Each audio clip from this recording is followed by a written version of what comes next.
400 foot का भवन महाराणा प्रताप जी का बनाया जा रहा है, जो एक 1 BHK एरिया से भी कम है।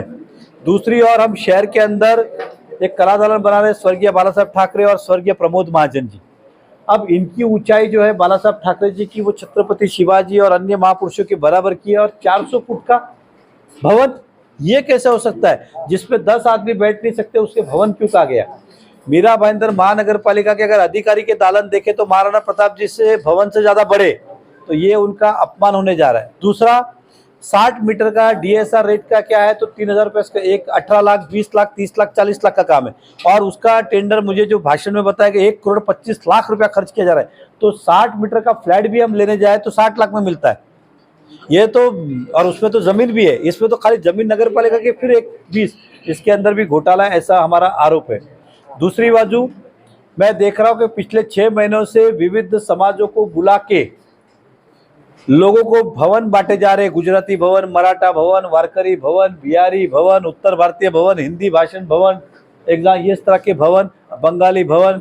मैं आपको बताना चाहता हूं कि मीरा भाईंदर BMC एक्ट के अंदर ऐसी कोई प्रोविजन नहीं है कि किसी विशेष समाज को ये जगह दी जा सकती है। भवन बन सकता है लेकिन वो सभी के लिए उपस्थित, उसमें हिंदू हो, मुस्लिम हो, सिख हो, ईसाई हो या देश का व्यक्ति हो, कोई भी जाति धर्म का उस भवन में वो जा सकता है, उसको रोका नहीं, क्योंकि वो पैसा महानगर पालिका टैक्स का है। लेकिन समाज को ऐसे बताया जा रहा है कि जैसे हम तुम्हारे समाज के लिए बना रहे और तुमको ही देने वाले। मीरा भाईंदर महानगर पालिका अगर चलाना भी देना चाहे तब भी उसको रेडी रेकनर के रेट से कम से दे नहीं सकती है। तो ये समाज के साथ क्या कहते हैं, हम गुमराह किया जा रहा है समाज को, और उनको क्यों फंसाया जा रहा है मुझे नहीं पता, लेकिन इसके पीछे वोटों की राजनीति अपनी जगह पे, लेकिन प्रशासन उसी मंच पे बैठ के ये सब तमाशा देख रहा है। प्रशासन उसका गवाह कैसे बन सकता है, क्योंकि कायदे में ऐसी प्रोविजन नहीं। उदाहरण कहता हूँ कि बौद्ध समाज का बौद्ध विहार, ये मैंने ही वादा किया था हम बनाएगा, हमने बनाया। उसके बाद बौद्ध समाज ने मांग की तो यही कमिश्नर साहब ने कहा हम किसी समाज को दे नहीं सकते, बौद्ध समाज के आस्थाओं को देख के बनाया गया, लेकिन उसके अंदर सभी आ जा सकते। जब सरकार की प्रॉपर्टी होती है तो उस पर किसी समाज को विशेष बंदी नहीं लगाई जा सकती है। यहाँ पे हिंदू आएगा, मुस्लिम नहीं आएगा, गुजराती आएगा, मारवाड़ी नहीं आएगा, ऐसा हो नहीं सकता है। लेकिन जिस तरह से प्रोपोगंडा हो रहा है, तो ये समाज के लोगों को बताना चाहता हूँ आपके माध्यम से कि जिन जिन समाज को बुला के दिया जा रहा है ये बकवास है, ये झूठ है, ऐसा कायदे में कोई प्रोविजन नहीं है। आप अपनी बुद्धि का उपयोग कीजिए। टैक्स सब भरते हैं, टैक्स के पैसे से भरा हुआ व्यक्ति कैसे बोल सकता है कि केवल यही व्यक्ति इसके अंदर जाएगा। तो ये लोग इससे सावधान रहे, और कमिश्नर साहब से निवेदन करने आए कि ये आप जनता के सामने खुलासा करें कि ये जो चल रहा है मार्केट में सब बकवास है, ऐसा हकीकत में कुछ होने वाला नहीं है। और होने वाला है तो कमिश्नर साहब हमको कायदा दिखाए और जो ठहराव किया वो ठहराव की कॉपी दे, ताकि हम आगे की बात करें। तीसरा, मीरा भाईंदर में क्लस्टर योजना लाई जा रही है। क्लस्टर योजना आने वाले भविष्य के लिए बहुत बड़ा घातक है। इससे बड़ा ब्लैक डे हो नहीं सकता है। मैं अगर कहूँ तो मीरा भाईंदर के लिए इससे बड़ा काला दिवस हो नहीं सकता है। इसलिए नहीं कि कोई किसी का मेरा स्वार्थ है, ये केवल और केवल क्लस्टर बिल्डर के दबाव के लिए लाया जा रहा है। बिल्डर को फायदा है। ये क्लस्टर कैसा है कि कोई भी एक एरिया, चाहे नया नगर ले लो, चाहे 60 फीट ले लो, चाहे स्लम का, इन सबको एक साथ मिलके क्लस्टर के अंदर प्लान पास करना होगा। मान लो 200 बिल्डिंग का क्लस्टर बनाया, उसमें से अगर 2 आदमी आके बोलेंगे मुझे अपनी बिल्डिंग बनानी, तो बोलेगा तू नहीं बना सकता है, तुमको 200 आदमी साथ में आना होगा। जिस आजकल घर में 4 भाई एक साथ नहीं रहते, या 200 बिल्डिंग के रहवासी 2000 लोग कभी एक साथ आएंगे क्या? एक बिल्डिंग को भी जमा करना होता है तो उसकी मीटिंग लो, लोगों को मनाओ, कोई और, ऐसा है। 200 बिल्डिंग कभी नहीं हो सकती है। हम आज तक रोड के ऊपर के झोपड़े खाली नहीं करा सकते प्रशासन, और 200 बिल्डिंग को खाली कराएगी क्या? तो आने वाले समय में ये लोगों का बहुत बड़ा नुकसानदायक होने वाला है। ये विस्तार से एक दिन हम क्लस्टर के ऊपर आखिर सभा ही लेने वाले हैं। लेकिन आज हम आयुक्त साहब को निवेदन दे रहे हैं, क्योंकि 8 करोड़ रुपए पहले खर्च किए, 8 करोड़ रुपए वापस अब खर्च करें। 8 करोड़ पहले किस लिए खर्च किए कि कहाँ से कहाँ तक कौन से एरिया में क्लस्टर होगा उसके लिए लाइन मारने के 8 करोड़। अब किस लिए? तो जहाँ जगह पे क्लस्टर निकले क्या उसके घर का मेजरमेंट लेने के लिए।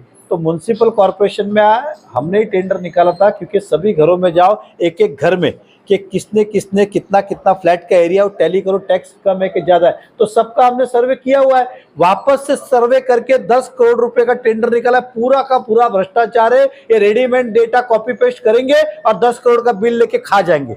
इनके पास ऑलरेडी डेटा है। और उसको ही वापस करेंगे, उसी से लेंगे, कॉपी पेस्ट करेंगे और 10 करोड़ का बिल सबमिट कर देंगे। तो ये बहुत बड़ा भ्रष्टाचार होने जा रहा है। हमारा क्लस्टर का विरोध तो ही, लेकिन इतना बड़ा भ्रष्टाचार ये कर रहे हैं कि काले दिन लिखा जाएगा इतिहास में। ये क्लस्टर आने के बाद क्लस्टर होना चाहिए, मैं फिर कहता हूँ क्लस्टर होना चाहिए, लेकिन सब जगह पे नहीं हो सकता है। सब शहर की चीजें अलग है। उदाहरण कहता हूँ, थाना में क्लस्टर 7-8 साल से चल रहा है, वहां पे तो मुख्यमंत्री जी खुद है, आज वो 4 साल सरकार में हो, तब भी क्लस्टर आज तक उधर शुरू नहीं हुआ। तो क्या हमारे यहाँ भी क्लस्टर डिक्लेयर इसी तरह लटकता छोड़ देंगे हम? तो ये नुकसानदायक विषय है। क्लस्टर बनाना हो तो लोग खुद से अपना एग्रीमेंट करके लेके आए, उतना क्लस्टर बनाए ना। आयुक्त साहब, आपको 200 पे कंडीशन डालने की क्या जरूरत है? अगर मुझे लगेगा मुझे अकेला जाना, अकेला जाऊंगा, इनको लगता है क्लस्टर में जाना है, दोनों क्लस्टर में आएंगे। आप पहले से क्यों ठोक देते कि तुम चारों साथ में आना? कायदे में प्रोविजन है ना कि जो लोग चाहते हैं उनके लिए आयुक्त साहब मंजूरी दे सकते हैं, भाई हम 20 बिल्डिंग वाले एक साथ है। तो आप लेकिन जबरदस्ती ठोक रहे, नहीं तुम सब एक हो जाओ, इसलिए कि उसमें कुछ बिल्डरों ने उनसे कांटेक्ट किया होगा और इस तरह से क्लस्टर निकाला, ऐसा मेरा प्रथम दर्शी मुझे लग रहा है।